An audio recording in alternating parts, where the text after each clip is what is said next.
বাংলার কুরুক্ষেত্রে কেন্দ্রীয় বাহিনী বিভিন্ন জায়গায় অ্যাকশনে, যেমন তুফানগঞ্জের ছবি দেখুন, একেবারে তাড়া 100 মিটারের মধ্যে জমায়েত হঠাতে তাড়া করলো কেন্দ্রীয় বাহিনীর জওয়ানরা লাঠি দিয়ে চেয়ার ভাঙলেন এক এক করে। দেখুন সেই ছবি, কাউকে বুথের ধারে কাছে ঘেঁষতে দেওয়া হবে না, আর তাই টহলদারি এবং তাড়া।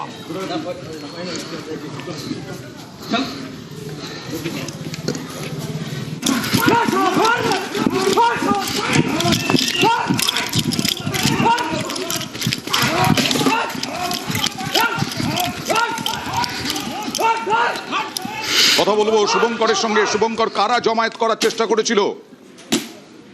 দেখো, যেটা জানা যাচ্ছে তুফানগঞ্জ বিধানসভার অন্তর্গত ভারপোদালি এক গ্রাম পঞ্চায়েতের 237 ও 238 নম্বর বুথের ঘটনা এটি। সে বুথ থেকে 100 মিটারের মধ্যেই বেশ কিছু তৃণমূল কর্মী তাবু করে সেখানে জমায়েত করছিল এবং সেখানে বেশ ভিড় ছিল।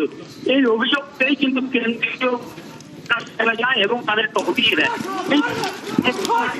শুভঙ্কর, তোমার কথা শোনা যাচ্ছে না, তোমার কথা অস্পষ্ট আসছে, একটু যদি পাশে সরে গিয়ে কথা বলো।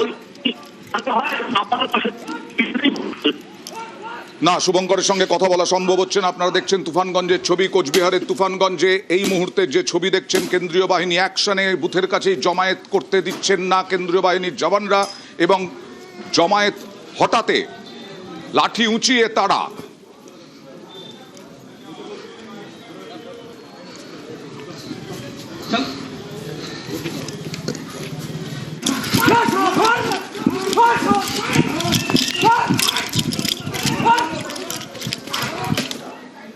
আবার নওদার দিকে লক্ষ্য রাখবো, কারণ নওদায় কিছুক্ষণ আগে ব্যাপক উত্তেজনার ছবি দেখাচ্ছিলাম। এবার নওদায় অবরোধ, জাতীয় সড়ক অবরোধ। মুর্শিদাবাদের নওদায় হুমায়ুন কবির, কিছুক্ষণ আগে হুমায়ুন কবিরের সঙ্গে তৃণমূল কর্মীদের বচসা, হাতাহাতি, ধস্তাধস্তি, আঙুল উঁচিয়ে হুঁশিয়ারি সব চলল। তারপরে নওদায় এবার অবরোধের ছবি দেখাবো।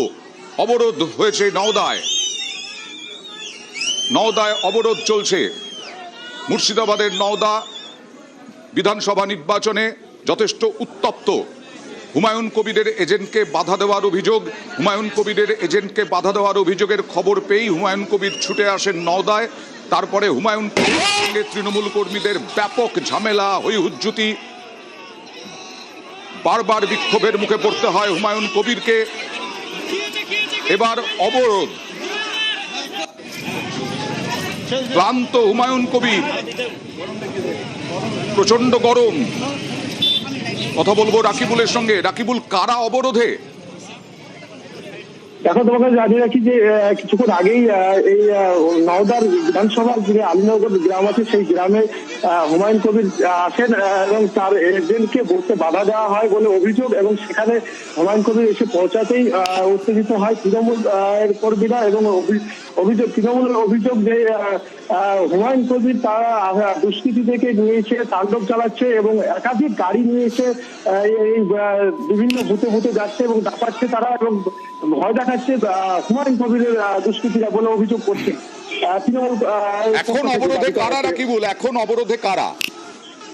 দেখো, এখন এই মুহূর্তে যে হুমায়ুন কবির এই নওদা আমতলা রাজ্য সড়কে বসে রয়েছেন, হুমায়ুন কবির নিজেই রাস্তা অবরোধ করে বসে রয়েছেন। তবে পুলিশ যথেষ্ট চেষ্টা করছেন অবরোধ তোলার, তবুও তার অভিযোগ যে না, পুলিশ সক্রিয় কোনো কাজ করছে না এবং তৃণমূলের হয়ে কাজ করছেন পুলিশ এবং কেন্দ্র বাহিনী।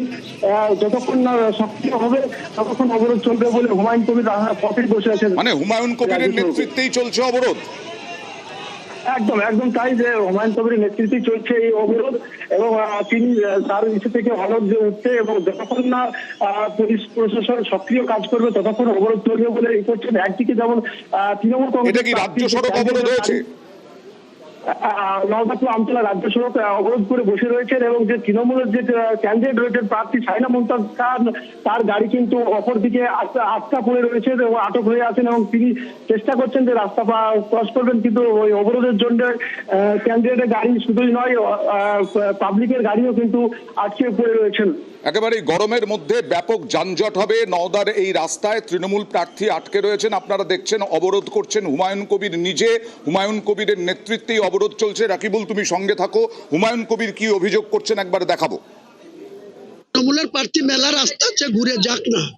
আমাকে এখানে অবরোধ করবে, আমাকে এখানে গুন্ডাগিরি করবে তার ব্লক সভাপতি, আর আমি তাকে চুমু খাবো না, কি না রসগোল্লা খাবো? পুলিশ প্রশাসন ডাইরেক্ট, নওদার পুলিশ প্রশাসন ডাইরেক্ট তৃণমূলের হয়ে গুন্ডাগিরি করছে। এদের বিরুদ্ধে ইলেকশন কমিশনকে জাজ করা উচিত, তদন্ত করা উচিত, তাদের বিরুদ্ধে অ্যাকশন করা উচিত। অভিযোগ করছেন তৃণমূলের হয়ে কাজ করছে স্থানীয় পুলিশ প্রশাসন। অবরোধ সরাতে কোনো রকম কোনো এখনো পর্যন্ত কোনো পদক্ষেপ রাকিবুল? দেখো, তোমাকে এই মুহূর্তে জানিয়ে রাখি যে মুর্শিদাবাদ অতিরিক্ত সদর যে পুলিশ সুপার আছেন মাজিদ ইকবাল খান, তিনি তার নেতৃত্বে এবং যে নওদা পুলিশ প্রশাসন কেন্দ্র বাহিনী তারা যথেষ্ট চেষ্টা করছেন যে এই অবরোধ চলো। তারা ইতিমধ্যে বিশাল পুলিশ বাহিনী নিয়ে তারা মোতায়েন রয়েছেন এবং পুলিশ প্রশাসনের পক্ষ থেকে চেষ্টা চালাচ্ছে বলে জানা যায়। ওকে, দেখা যাক কতক্ষণ অবরোধ চলে। হুমায়ুন কবিরকে অবরোধ সরাতে কি পদক্ষেপ করে পুলিশ প্রশাসন।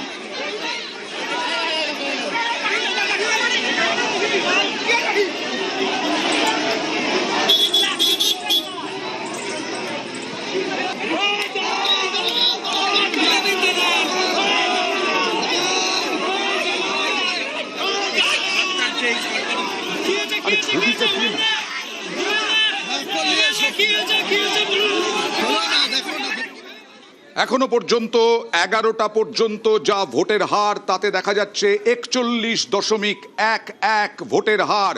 প্রদীপ, কি বলবেন? বলছিলাম যে ভোটের পার্সেন্টেজ ঠিকই আছে, চলছে, এবং কিন্তু যেটা আপনি দেখাচ্ছিলেন যে এই গন্ডগোল যেভাবে রাস্তা অবরোধ, এখানে কিন্তু কেন্দ্রীয় বাহিনী তারা এই পুলিশ প্রশাসনের অগ্রভাগে রয়েছে। কেন্দ্রীয় বাহিনী কি করে এটা অ্যালাউ করছে? আমার মনে হয় কেন্দ্রীয় বাহিনীকে তো যেরকম ভোটারদের তারা সরিয়ে দিচ্ছে জমায়েতে, যে কোনো ধরনের প্রার্থীরাও যদি অবরোধ করে তাদেরকেও সরিয়ে দেওয়া উচিত। অবরোধ তুলতে আমি কথা বলবো প্রতিনিধি বিশ্বজিতের সঙ্গে। বিশ্বজিৎ, সামগ্রিকভাবে 41.11% ভোটদানের হার সকাল 11টা পর্যন্ত, কি খবর? আর অর্থাৎ আমরা দেখেছি যে 18% কিছু বেশি ভোট পড়েছিল একেবারে প্রথম 2 ঘন্টায়, কিন্তু দ্বিতীয় 2 ঘন্টায় এই ভোটের শতকরা হার সেটা 41.11, অর্থাৎ প্রায় প্রথম শতাংশের ডাবল হলো। অর্থাৎ এই শতাংশটা বেশ আশাজনক, আশাব্যঞ্জক। অর্থাৎ ভোট দানের যে গতি সেটা দ্বিতীয় ফেজে, অর্থাৎ পরবর্তী 2 ঘন্টায় 9টা থেকে 11টা, এটাতে অনেকটা গতি বেড়েছে। অন্তত পশ্চিমবঙ্গের যে ভোটের নিরিখ সেটাতে এই ট্রেন্ডটা দেখা যাচ্ছে যে প্রথম দিকের ভোট এবং দ্বিতীয় ঘন্টার ভোট, এবং সেক্ষেত্রে এই 41.11% এই ভোটটা যথেষ্ট আশাব্যঞ্জক এবং যথেষ্ট দ্রুত গতিতে ভোট পড়ছে বিভিন্ন জায়গায়, এটাই তার প্রমাণ। অর্থাৎ যে নির্বিঘ্নে ভোট, কিছু বিক্ষিপ্ত ঘটনা ঘটেছে কমিশন সূত্রে যেটা জানানো যাচ্ছে, বিভিন্ন জায়গায় যে বিক্ষিপ্ত ঘটনা ঘটছে তার অ্যাকশন টেকেন রিপোর্ট কোথাও বা নজর রাখা হচ্ছে সেই ঘটনার উপরে, কিন্তু সামগ্রিকভাবে সেই সমস্ত কিছু বিক্ষিপ্ত কিছু বুথে হলেও তার বাইরে যে বিশাল অঙ্কের বুথ রয়েছে সেখানে স্মুথ ভোটিং হচ্ছে বলেই এখনো কমিশন সূত্রে দাবি করা হচ্ছে। আর তার ফল আমরা এই শতাংশের যে হার তাতে আমরা দেখতে পাচ্ছি বলেই ভোটদানের হার 41.11%। সকাল 11টা পর্যন্ত এই ভোটদানের হার আশাব্যঞ্জক বলেই মনে করছে নির্বাচন কমিশন। বিভিন্ন জায়গায় এখনো অনেকটাই শান্তিপূর্ণভাবে ভোট হচ্ছে এবং শান্তিপূর্ণভাবে ভোট হওয়াতেই এই ভোটদানের হার। তবে কোনো জায়গায় বচসা, তর্কাতর্কি এই সমস্ত হচ্ছে, যেমন অগ্নিমিত্রা পালের সঙ্গে পুলিশের তর্কাতর্কি। দেখুন, বলছি যে প্রার্থীর সঙ্গে 3টে গাড়ি থাকবে, 3টে গাড়ি ওনার পার্সোনাল গাড়ি থাকবে, 2টো গাড়ি, আমরা তো প্রেসের গাড়ি। আপনি আমাদের আটকাচ্ছেন। একসাথে গাড়িগুলো একসাথে যাবে না তো কি করে যাবে? কনভয়টা দিলে কি করে করব? কনভয় তো ম্যাডাম একসাথে চলে যাবে ম্যাডাম। আমি রেস্ট্রিক্ট করিনি ম্যাডাম। আপনি তো একটু রেস্ট্রিক্ট করছেন। আপনি লিগালি পাঁচটা গাড়ি আছে, আমি পাঁচটা গাড়ি প্রেসের গাড়ি আছে, আমার গাড়ি আমি পাঁচটা গাড়ি প্রেসের গাড়ি না, প্রেসের গাড়ি কি করে গাড়ি যাচ্ছে? ঠিক আছে, আমার গাড়ি 2টো গাড়ি, প্রেস যেখানে খুশি যেতে পারে। রাখবে পার্টির সাথে 3টে গাড়ি, আমার 2টো গাড়ি আছে, ঠিক আছে? এবার প্রেসকে আপনি আটকাবেন না? না, আমি তো প্রেসকে আটকাচ্ছি না ম্যাডাম। প্রেস তো যেখানে আপনি আসবেন, কিন্তু বলছেন আপনি আমার সাথে থাকুন। না 1 মিনিট পরে আমার সাথে থাকুন, অন্য কারোর সাথে থাকুন, excised, that is none of her business, that is none of my business. You are restricting our media movement. করছিলাম ম্যাডাম, আমি শুধু গাইডলাইনসটা কথা বলবো প্রতিনিধি রঞ্জিতের সঙ্গে। রঞ্জিত, তারপরে কি হলো?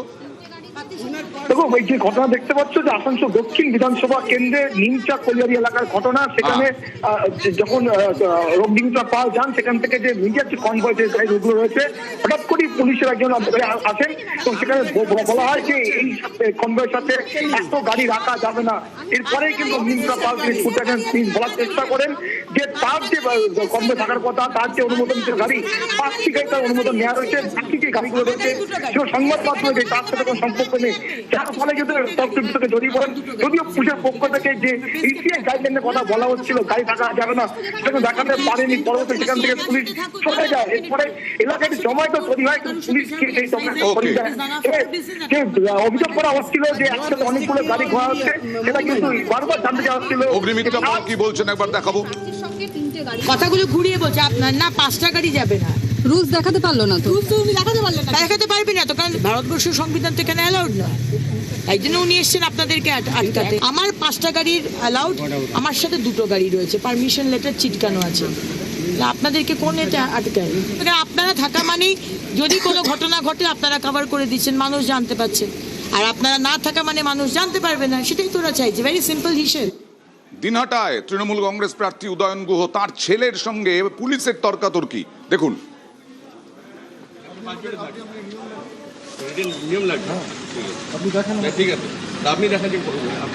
আমি এত বছর ধরে ভোট করে আসছি তো, I have a very good understanding of what can be done and what cannot be ডান।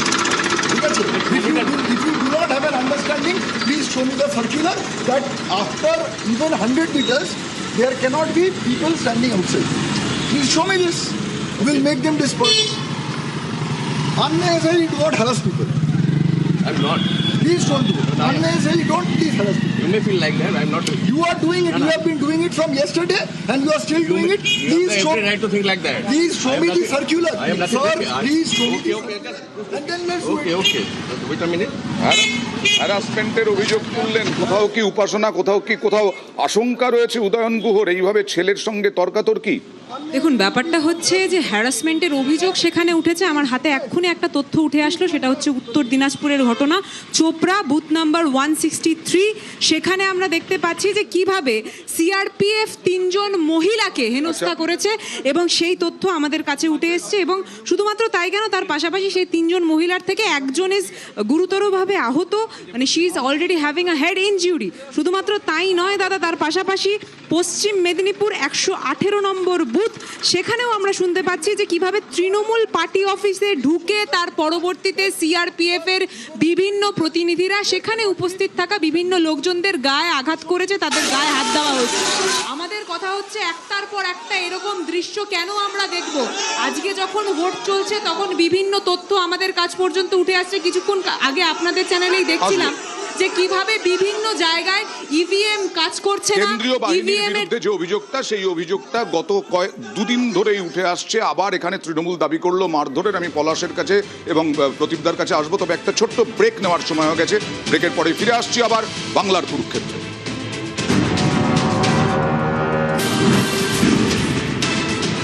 বাংলার কুরুক্ষেত্রে প্রচুর ভোট পড়েছে, 41.11%। এই গরমের মধ্যেও এবং কেন্দ্রীয় নিরাপত্তা নিয়ে ভোট হচ্ছে। এই মুহূর্তে দেখাবো অনুব্রত মণ্ডল, তিনি ভোট দিতে গেলেন। এইভাবেই তিনি প্রতি বছর ভোট দিতে যান বাইকের পেছনে বসে, এবং আজকেও মেয়েকে নিয়ে ভোট দিতে গেলেন। বোলপুরের অনুব্রত মণ্ডল তিনি ভোট দিতে গেলেন, মেয়েকে নিয়ে ভোট দিতে গেলেন।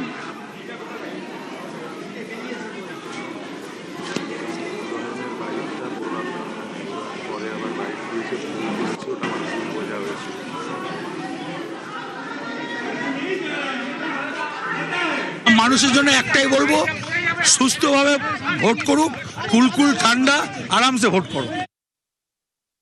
মৌসাম বেনাজির নূর, তিনি মালতীপুরের প্রার্থী, মেয়েকে সঙ্গে নিয়ে ভোট দিলেন অনুব্রত। ওদিকে আমরা দেখছিলাম যে পুরো বিষয়টি নোট করছি। তৃণমূল ছেড়ে কংগ্রেসে যোগ দিয়েছেন মৌসাম বেনাজির নূর।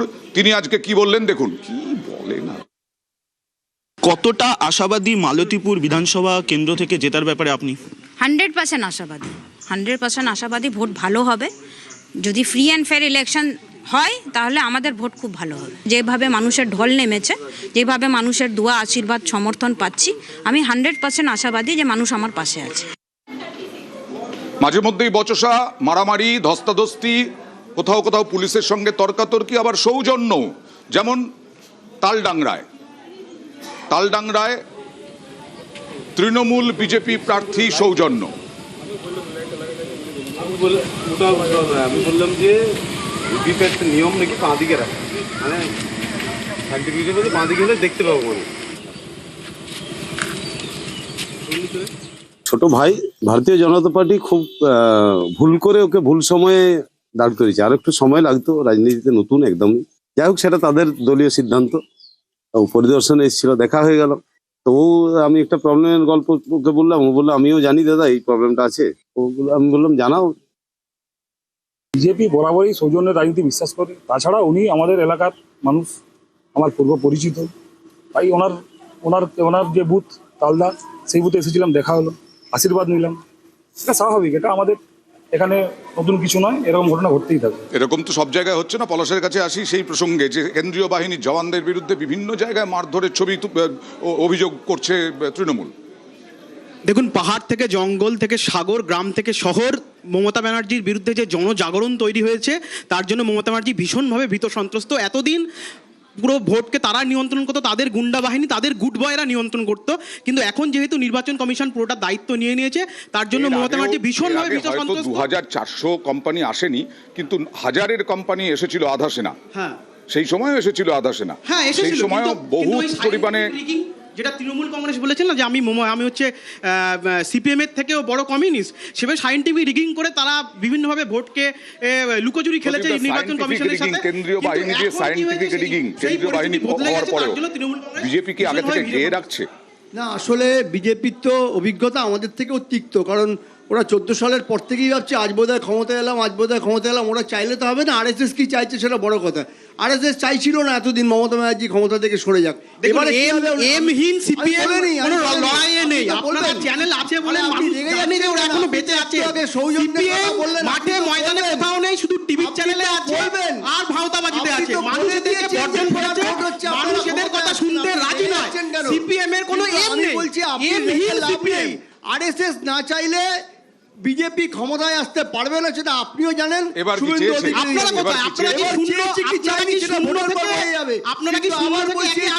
ঘটনাটা কিন্তু ইম্পর্টেন্ট ঘটনা, সকালবেলা যেটা আপনাদের চ্যানেলে ব্রেক হয়েছে, কিন্তু কমিশন উড়িয়ে দিয়েছে। কমিশন তো অনেক কিছু উড়িয়ে দিচ্ছে। কমিশন তো 27 লক্ষ বৈধ ভোটারকে উড়িয়ে দিল পাসপোর্ট থাকা সত্ত্বেও। ওইটা কোনো ইম্পর্টেন্ট। আমরা নিয়ে আসছি নিউজ 18 বাংলায় একটা ছোট্ট ব্রেকের পর ফিরে আসছি বাংলার কুরুক্ষেত্রে।